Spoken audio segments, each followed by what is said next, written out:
Ladies and gentlemen, the 45th and 47th President of the United States, Donald J. Trump.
Well, thank you very much. It's a great honor to be here. Incredible people, incredible country.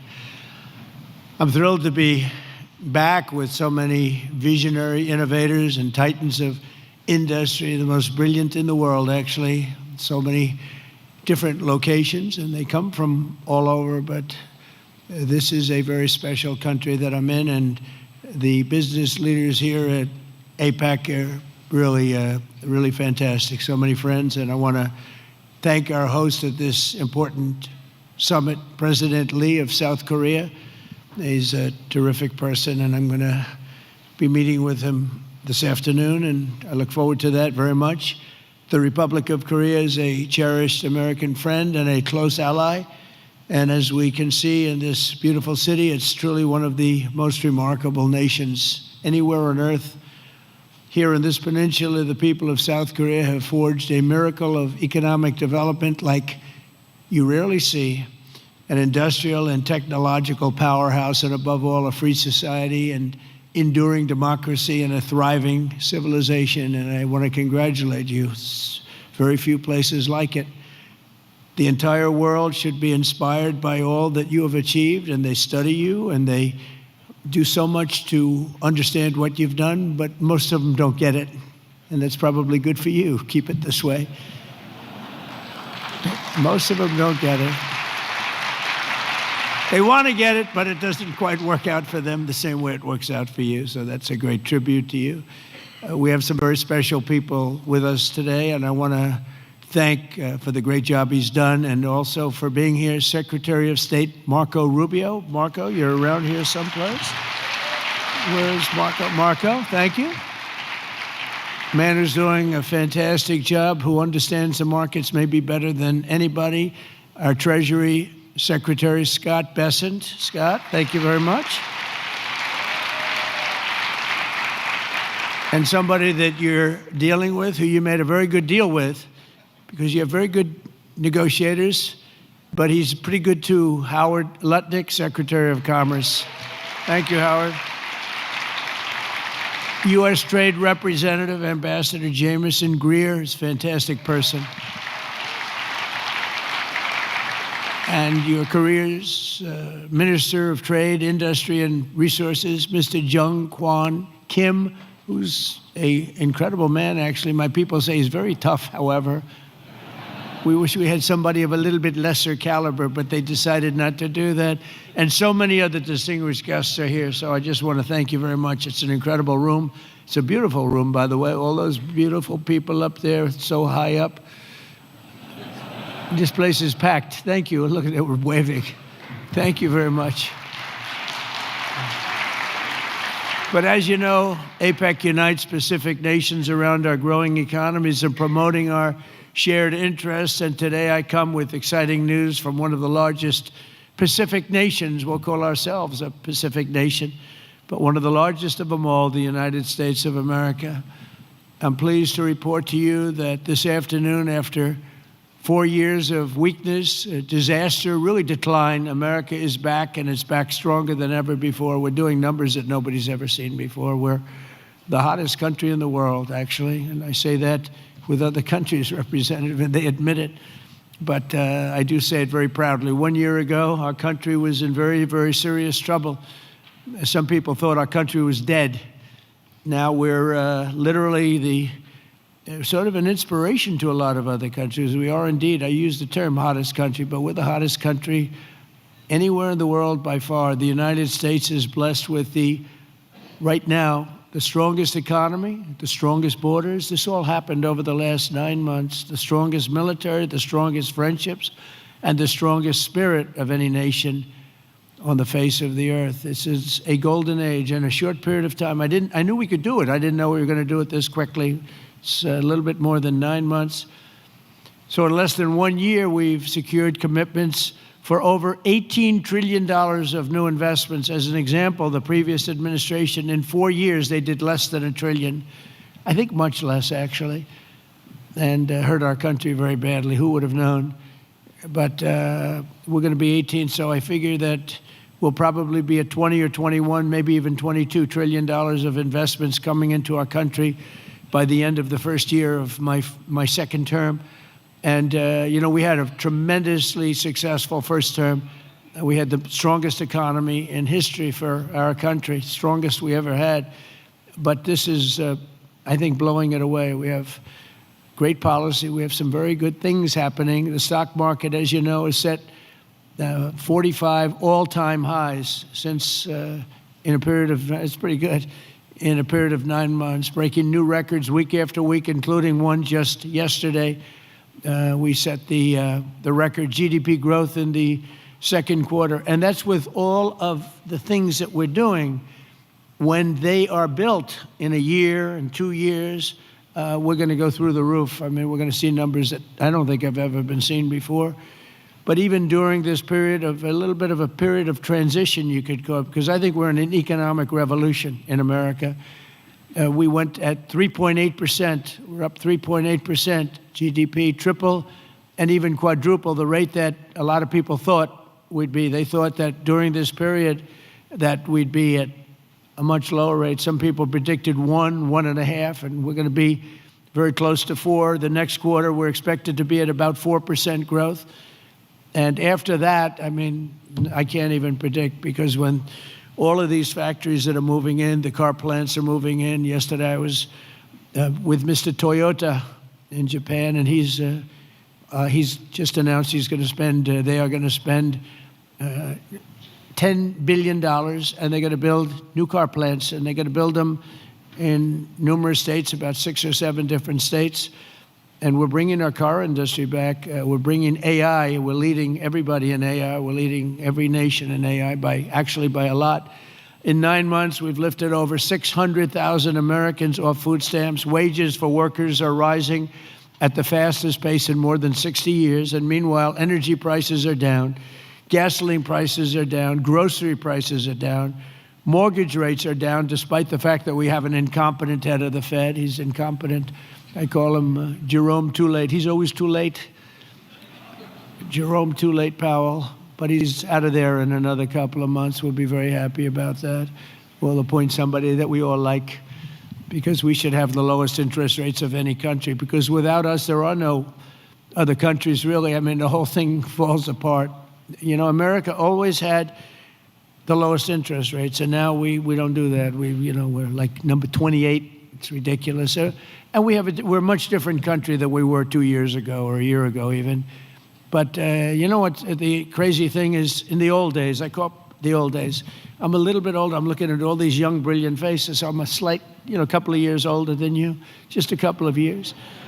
But in the old days, when you announced good news, the stock market went up. You announced good news, the stock market would go up. Now, when you announce good news, the stock market goes down, because people say, oh, that's terrible. You're doing well, that's terrible. Interest rates will go up. So they think because of that, interest rates will go up because that. It's inverse to what it should be. We're going to go back to the way it used to be. When we announce good news, the stock markets are going to go up. And that's the way it should be. And we're going to really ride that very hard. And when we announce good news, we're not going to have a Fed that's going to raise interest rates because they're worried about inflation in 3 years from now or something. When we announce good news, we want the stock market to go up, not to go down. And the scourge of inflation we inherited. We inherited the worst inflation ever that we've ever had. I inherited from incompetent people, and now we're down to a very low rate of inflation, 2.7%, and it's going to be a little bit lower than that. It's almost a perfect number. Believe it or not, you don't want to have zero. You want to have like 1% to 2%, and we're very close to that number. But we had inflation the worst in the history of our country. But factories are booming in the USA, and manufacturing productivity is rising 5 times faster than it was just 1 year ago. Think of that. Steel production is way up by 155,000 tons a week. Oil production is through the roof by 500,000 barrels a day. And mining of clean, beautiful coal, I call it clean, beautiful coal, is up by 2.6 million tons every single month. And we brought coal back into the picture. What you can do with coal today is incredible. So I call it clean, beautiful. I don't use the word coal, I say, because it's got a little bit of a problem, public relations-wise, the word. So we call it clean, beautiful. My administration's not allowed to use the word coal. They have to say clean, beautiful coal. We've given it a new name. It's a three-name deal. Even semiconductor manufacturing is rapidly returning to the United States. NVIDIA and TSMC have just produced the first state-of-the-art Blackwell chip that was 100% made in the USA. In fact, Jensen, who's an incredible guy, he might be here. I don't even know. Is Jensen here? I think he's around. Somebody said he's here.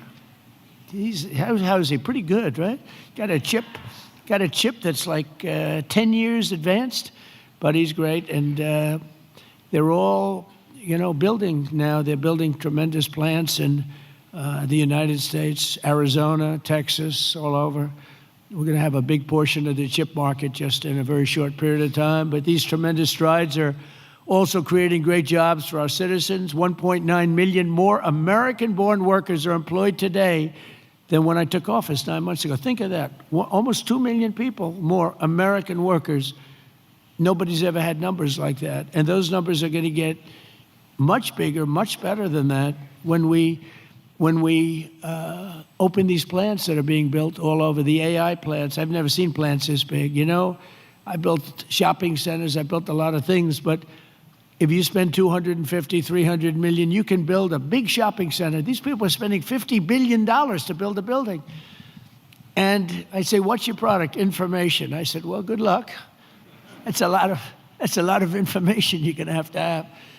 But, they're the smartest people in the world are doing it, and they all think it's great. All I can do is make it easy for them. And what I've done, one of the things that I'm most proud of, because I thought of it like every, country, our electricity production, our energy production is now, it's not, nobody ever saw this kind of a revolution with the AI.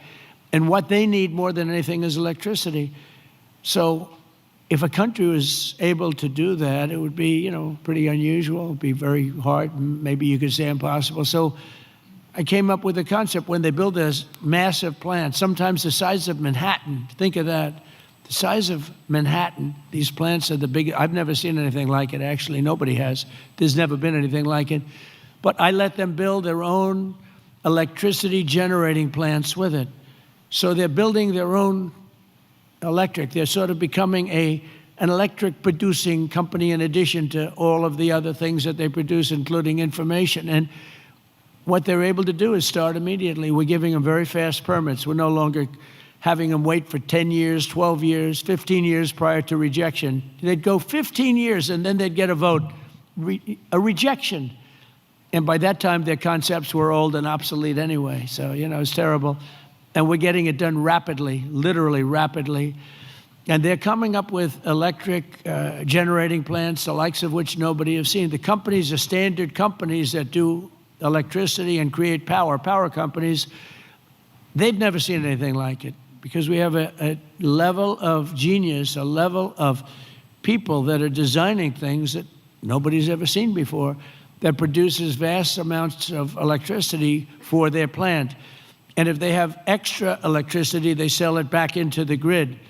So they really, it's really been amazing. And it allows people to start building immediately, and they can't blame the government. They won't blame me because I didn't produce enough out of the grid that's 200 years old. So we have more people now working than at any time in the history of our country. We've sort of just begun. It's hard to believe, actually, if you knew where we were 2 years ago. All of this is incredible news for Americans and for nations around the globe, and it is for South Korea because we're partners. We're serious partners. We're wedded, and we have a very special relationship, a special bond. In fact, we're working with you on shipbuilding, where you're going to come in. We were the #1 in the world during World War II. We produced a ship a day. Can you believe it? You know, tankers and freighters and this, a ship a day. And today we're not really building ships, and we're going to start, and we're going to have a very thriving shipbuilding industry, and we're working it with South Korea very much so. In fact, some of the people in this room, they bought the Philadelphia shipyard. I think it's going to be one of the most successful yards in the world, anywhere in the world. It's great. Known for incredible production years ago, and sort of through bad management or bad thinking by people that were prior to me. I mean, you have to blame the president. You can give the president credit or blame the president, but I blame the president. They allowed the shipbuilding industry to go away, essentially, in our country. We're going to bring it back very, very powerfully. When America thrives, our partners thrive, and our alliances thrive with all of the countries. The Indo-Pacific thrives, and that's good for all of us, and the entire world becomes safer and wealthy and greater than ever before. We get along with a lot of countries. We solved a lot of wars and a lot of problems, and that's all good for all of us. The extraordinary American turnaround that I've just described has been achieved not by just continuing business as usual back in Washington. If I didn't win the election, and we won it in a landslide, we won by tremendous numbers. I had a whole thing too big, you have to say, too big to rig. We didn't want any rigging. We had these great polls going in. I said, don't believe the polls. Pretend we're 1 point down. Always assume we're 1 point down. And everybody voted. We won in a landslide. We won all 7 swing states. You have to win the swing states. And we won all 7, which is something that rarely happens. But to win the popular vote by millions, we won everything you can win. The Electoral College by a tremendous amount. We won in counties. They have counties, thousands of counties. And we were 2,700 compared to 525 actually. So think of that. We were 2,750 compared to 525.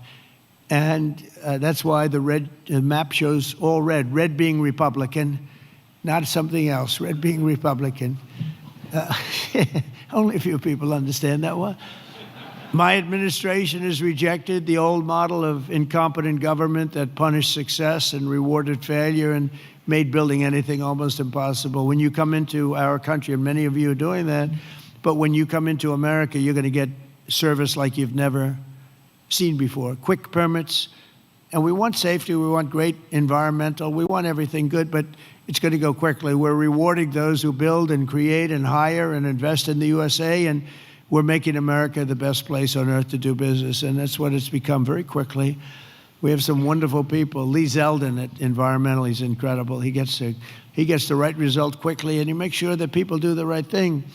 But we will have the best tax rates, the lowest energy costs. We have the lowest energy. We have tremendous amounts of energy, more than anybody else. We have the most oil and gas and coal, more than any other nation on earth. So that's a big advantage that we have over others. We have the lowest regulatory burden. In my first term, we cut more regulations than any other administration in history, and we're going to do about the same level right now or more if we can. The most advanced technology and the fairest trade deals anywhere in the world. And for decades before I took office, our country was run by legions of bureaucrats who were always looking for a reason to say no. Why? How can we say no? They wanted to say no. They thought that was their job, and it's really just the opposite. We work to say yes. So now we have a president in the White House who cuts through the red tape and excuses. We don't stand for excuses, and says yes to big ideas and bold initiatives and grand ambitions so that America can have great industries, great dreams, and to be the greatest nation on earth, which is where we are now, actually, in a very short period of time. We're rebuilding things that are incredible. We have the strongest military in the world. We have the best equipment. We have the best manufacturers of equipment. And South Korea is buying a lot of our weapons, we make the best. We have the planes and just about everything other than ships, and we'll be there very shortly with ships too. But the only reason it's not ships, because, I don't know, for some reason they stopped doing that. I guess they went on to other businesses, but there are some basics in life, and one of the things you need is ships. I always say you need steel, you need aluminum, you need this. There are things you don't need. A lot of things that a country doesn't need them, but things you need steel. Got to have steel, and we're redoing our steel, and some of the people in this room are very involved in that. We're redoing our industry. We're starting to produce large amounts of steel, massive amounts of steel. We'll be right at the top in a very short period of time. The mills are opening again, and they're opening up big. And again, it's national security, and it's because of tariffs. We're reclaiming our heritage as a nation of builders and doers, and we're pioneers in a sense, but we're really doing it again, but we're doing it even better than we did the first time, which is the first couple of 100 years. And we're pursuing this vision with unrelenting drive and really unprecedented success. In July, I proudly sounded law. It was very important. I went into the archives. We looked at every possible thing you could look at, and I signed into law the largest tax cuts in American history. And as you remember, in my first term, we cut taxes from 39% down to 21%. And now we've done even better than that, putting more money in the pockets of American families that make up the largest consumer market on earth. For businesses and manufacturers like those in this room, our tax law includes 100% expensing for all new factories, plants, and equipment. So that means you can write everything off in the first year. So that's like we had in the first, except this goes for a period of 10 years, whereas the other was over a much shorter period of time. And I actually think that we had such tremendous success. I always said that was the single most important thing, the expensing, the one-year expensing. Upon taking office, I signed executive orders that require that for every one new regulation, 10 old regulations have to be eliminated. I did that in the first term too, and it worked. So if you want a new regulation, you have to get rid of 10, and already we're exceeding that limit, reaching closer to 30 to 1. Our people have done that, our great secretaries and other people in the administration. So we've been actually at a level where we sign in a new regulation, they get rid of 30 old. We're sort of cleaning up the books, because many of these regulations are obsolete, they don't belong, and some were so horrible, they were obsolete, but they really stopped projects from being built, and we're getting rid of all of them. We've pretty much done that. We have streamlined permitting for all new energy and mining projects. It used to take decades for an administration to get something approved, and now it's a process that will take, generally speaking, less than 28 days. In addition, across government, we're guaranteeing a rapid and expedited regulatory review for all new projects in the United States, and that's worth billions and billions of dollars to industry. You spent more money on trying to get something approved than you do in building the plant itself. You know, in Louisiana, my first term, there were 2 plants, and one was financed by a tremendous group of Japanese investors, and it was about $16 billion, LNG plants. Another one was financed by people from South Korea and others. LNG, both of them, massive LNG. They were in the review process. One was 15 years, one was 16 or 17 years, and they were then told, forget it, we're not going to get it approved. So I came into government, I heard about it, and I love Louisiana. We did very well there. We did well in just about all the states, but we did really well in Louisiana. And so I got involved. The one plant that was in for almost 15 years, I got it approved in one day. One day. In fact, when we called the people to say that they got approved, they didn't know what the hell we were talking about. They said, you got it approved. We sort of gave up on it. I said, no, you don't have to give up. We got it approved. The other one took me a little bit longer. I didn't do as good a job. It took me 1 week. And they got approved, and they got built. They're massive plants, and they're doing unbelievably. They're like setting records, LNG, big, it's like the Empire State Building lying on its side. And all I know is, I looked at it, I said, what kind of a building is that? All it's got is pipes going back and forth. I never saw anything like it, but whatever it is, it works. And they've been very, very successful. But think of it, 14 and 15 years, and I got one approved in 1 day and one approved in 1 week, and they've been doing great, and they've been good for the environment. I've shrunk the size of government for the first time in many years since January. 100,000 bureaucrats have left the federal payroll. You've probably seen that.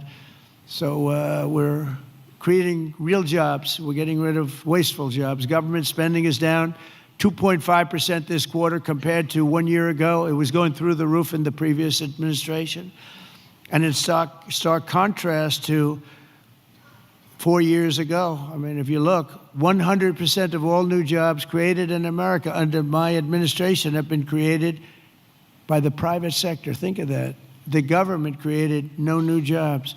The private sector created the record number of jobs that we're talking about. That's a country. That's really a success. It's easy to create government jobs. I could say, add a lot of people to your payrolls. I can fake up the numbers if I want, but that's not the way you build a great country. You don't do that here, and that's not the way. But it's a good way to show good numbers, I'll tell you. You just tell everybody, hire a lot of people. That's what they used to do under the Biden administration, under Barack Hussein Obama. You had, they'd say, hire a lot of people so we can make our numbers look good. I do the opposite.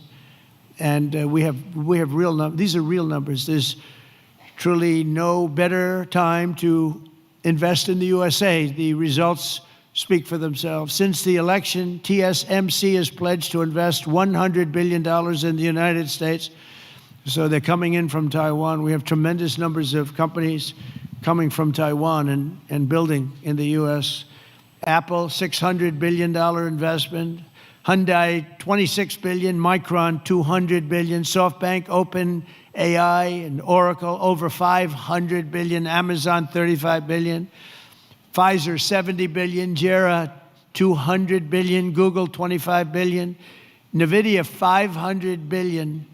Genentech, $50 billion. Johnson & Johnson, $57. We're bringing back all of our pharmaceutical business. IBM, $150 billion. AstraZeneca, $50 billion, among many others, many others, too many to talk about. But one of the most significant factors in this remarkable surge of new investment has been my transformation of trade policy. 8 years ago, I came to this very summit. I was here. Does anybody remember? I don't know. I remember. Does anybody remember what I said? Yeah, there's a few hands up there. It must have been a great speech. 3 people. It's not too many people. But there's no reason to, because you saw whatever I said, I did. And for the first time, I laid out the principle that economic security is national security. Economic security, that's for South Korea, that's for any country. But economic security is, in fact, national security. I made the case that the global trading system was broken and in urgent need of reform, had to be fixed. The system had been exploited by countries that broke the rules at the expense of countries that followed the rules to a T, and asked the nations of APEC to be our partners in making the system fair and more sustainable for all of us, and we all work together, the APEC nations. 8 years later, as I'm back here in Asia, and I'm pleased to say that the positive vision for revolutionary reform I laid out, it seems like a long time ago, is now a reality. What really seems amazing is that we did all these things. We stopped a lot of wars. We did so many different things, made our country strong. Thank you. Thank you. And the campaign seemed like so long ago. And I was reading something today in one of the journals, and they said, can you believe it? 1 year ago, I was campaigning to win. Think of that. It was about a week. In a week, it'll be November 5th.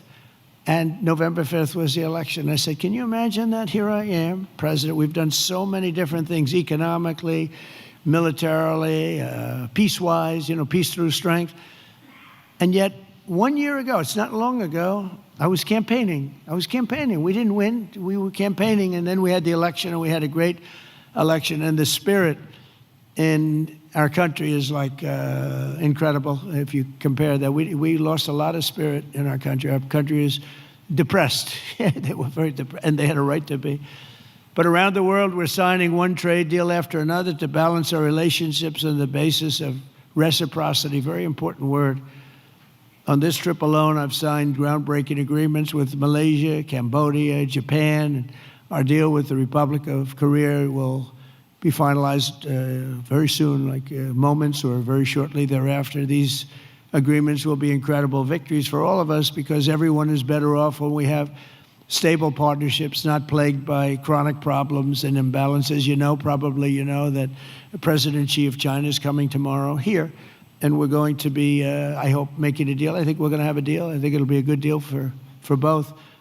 And that's really a great result. You know, that's better than fighting and going through all sorts of problems and, you know, no reason for it. I think it's going to be a great deal for both, so I'll be meeting him tomorrow. A lot of people are interested. They're also interested in what we're doing, but they're interested in that. I can tell you a lot. The world is watching, and I think we'll have something that's very exciting for everybody, and that's also good for South Korea. It's good for all nations. We're ending gaping trade deficits, unfair trade barriers to market access, insecure supply chains, weak, pathetic supply chains, and much, much more. We had such bad supply chains under the last administration. It was embarrassing. And we're entering a new era of trade that truly works for both sides. Got to work for everybody. You know, deals have to be good for everybody. I've heard that all the time, and I never really believed it, I'll be honest. I said, if you make a great deal. The best deals are deals that work for everybody, especially when you're talking about nations. You know, when you're talking about nations, it really is a little bit different than you're doing a business deal and you want to just rip their hearts out, right? These guys know what I mean. They've ripped out so many hearts. But when you have nations, it's a little bit different, you know? You gotta all balance out a little bit. When I announced reciprocal tariffs last April, some people thought it was wonderful and others really weren't so sure. They weren't sure. They didn't understand tariffs because tariffs were used against us. We didn't use tariffs stupidly. And we do now. National security. This week we proved once and for all that there were no critics left. The only critics are people that took advantage of us for many years, and now they're not able to do that. The deals we're signing with our friends and partners are making our alliances closer and stronger than ever before, and they respect us because it was so foolish. The people that ran our country were so foolish. With these agreements, our nations will extend our vital security alliances into the realm of economic security for the first time ever. We're forging new partnerships on strategically important industries like shipbuilding, energy, semiconductors, critical minerals, and, you know, very important pharmaceuticals. We learned that during COVID. We had to rely on other countries to give us pharmaceuticals. You can't do that. You have to, certain industries you want to have there. You want to have your medicines made ideally in your own country. Many of our agreements also include deepening collaboration of industries of the future, such as nuclear, quantum, artificial intelligence, where America is number one by a lot. Actually, we're really number one by a lot. We're number one in military consequence. We're number one in military in the quality of the weapons. That's why everyone wants to buy for us. I'll tell you what we have a long lead on is submarines, nuclear submarines. We are so far advanced that by perhaps 20, 25 years. We're 25 years ahead of any competition. And not only are the tariffs strengthening our alliances, they're also bringing peace to the world. On Sunday in Malaysia, we signed the Kuala Lumpur Peace Accords, ending forever the war between Cambodia and Thailand. Thank you. Thank you. You know, it's interesting. We were making trade deals with Cambodia and with Thailand, and I sort of watch what I do. I don't go to the beach and sleep all day. I like to watch. And I see Cambodia, Thailand, among many other nations. And this is true for numerous other deals too. But I see Cambodia, Thailand, and I read a front page story about the fact that there were thousands of dead people along the border. And they fought for a long time. And I said, wait a minute, we're making deals? And they're starting a war? They were just starting, and it was vicious. Thousands of people were killed along the border, their two borders. And I said, let's call the head. I didn't know the heads of either one. I called them. They were both great people and sort of reasonable. I said, listen, you want a trade deal? We're not going to make a deal with you if you're going to be in war. Then I called Cambodia. I called Thailand. I called Cambodia, back and forth. And after about 2 days, we ended up with the help of Malaysia. Malaysia was like a mediator. We used a beautiful facility in Malaysia because it was too hot. The other two, and I don't mean hot weather-wise, I mean it was hot. It was too hot with bullets flying all over the place. And Malaysia was fantastic, and they helped implement it. The prime minister was great guy, just left him. And within 2 days, we signed a deal. And the two people came in, they were like best friends. It was a beautiful thing to see. We saved, probably millions of lives. They've had a tempestuous relationship for, I said, for how many years? 500 years. They said, that's a long time. That's a long time. But we think this is going to be, hopefully, I use the word everlasting. Same thing in the Middle East. We hope it's going to be everlasting peace. They've never had peace. They've 3,000 years, and we signed in the Middle East. But I've ended 8 wars in 8 months, and in many instances, trade has played a big part in getting those wars ended. On top of it all, tariffs now projected to reduce our deficit by $4 trillion over the next 10 years, and I think actually much more than that. That's national security, because you can't have deficits and you can't have debt all over the place. And it stops inflation and strengthening the dollar and ultimately balancing our federal budget, which I think we're going to do very quickly, only because of our policy of fair tariffs. And for any company that does not wish to pay the tariff, I say, you could build your factory in America. If you build your factory in America, there is zero tariffs. But, again, going back to the wars, it's so important. If you look at India and Pakistan, so I'm doing a trade deal with India, and I have great respect and love. As you know, for Prime Minister Modi, we have a great relationship. Likewise, the Prime Minister of Pakistan is a great guy, and the Field Marshal, they have a Field Marshal. You know why he's a Field Marshal? He's a great fighter. He really is. He's a great guy, too. And so I know them all. And I'm reading that 7 planes were shot down. They're going at it, and they're really starting to go. And it's a big thing. These are 2 nuclear nations, and they're really going at it. And I called Prime Minister Modi. I said, we can't make a trade deal with you. No, we must make a trade deal. I said, no, we can't. You're starting a war with Pakistan. We're not going to do it. And then I called Pakistan. I said, we're not going to do trade with you because you're fighting with India. And, 2 nuclear nations. And they said, no, you should let us fight. They both said that. They're warring. They're strong people, I'll tell you what. Prime Minister Modi is the nicest looking guy. He says, and he looks like you'd like to have your father, like, he's a killer. He's tough as hell. No, we will fight. I said, whoa, this is the same man that I know. But after a little while, and they're good people, and after literally 2 days, they called up and they said, we understand, and they stopped fighting. How is that? Isn't that amazing? Now, you think Biden would have done that? I don't think so. Most people wouldn't have thought of it, but, they wouldn't have thought of it. No, but here we are, we're doing deals. So you add an extra sentence, and you say you have to stop shooting at each other. 7 planes were shot down. You have to stop the war. And they stopped the war.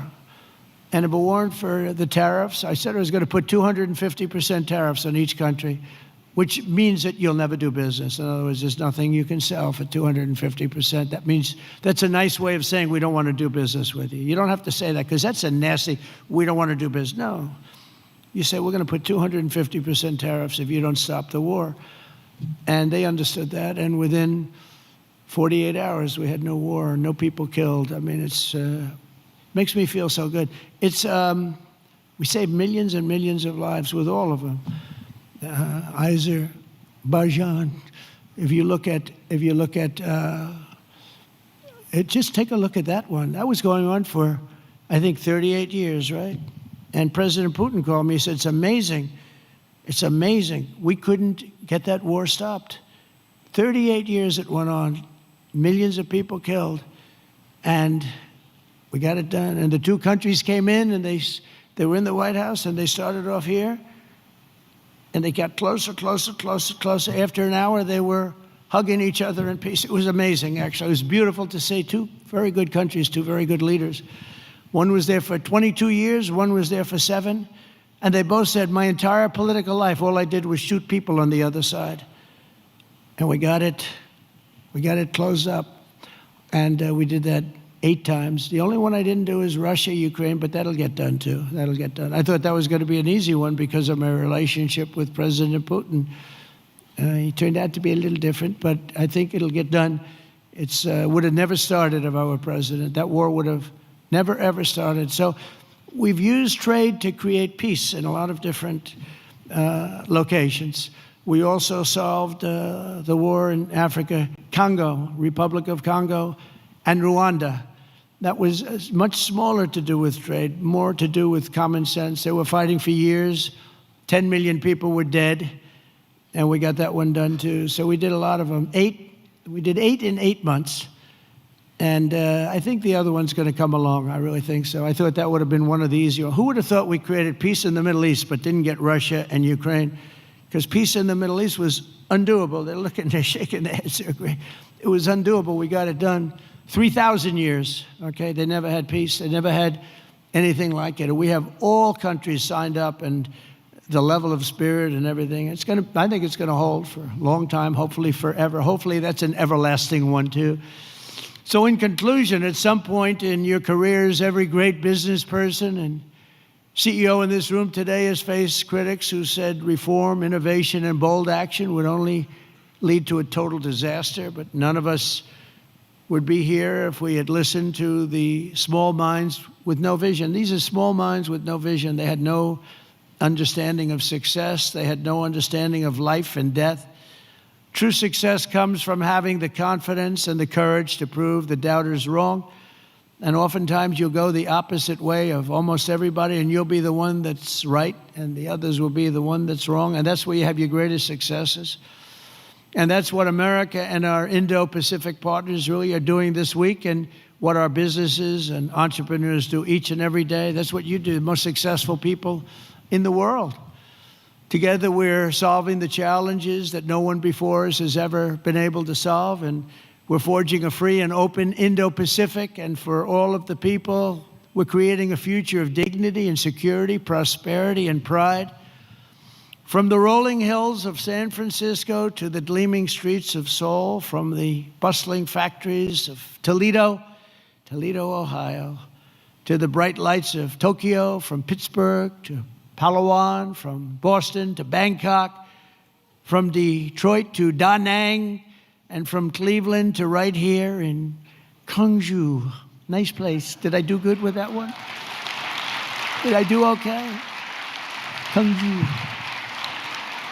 Good, beautiful place, by the way. We're strengthening old friendships, forging new bonds, building new factories, pioneering new industries, and creating a dramatically better world for our children and for generations to come.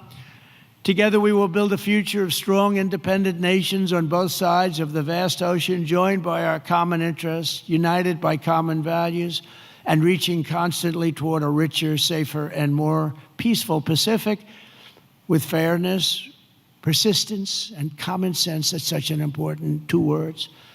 We will build together, we will trade together, we will prosper together, we will thrive together, and above all, we will win together like never before. We're going to have an incredible relationship together for generations to come. And I just want to thank everybody in the room. I know so many of you, you're incredible people. God bless you. God bless the nations of this great region, and God bless America. Thank you very much, everybody.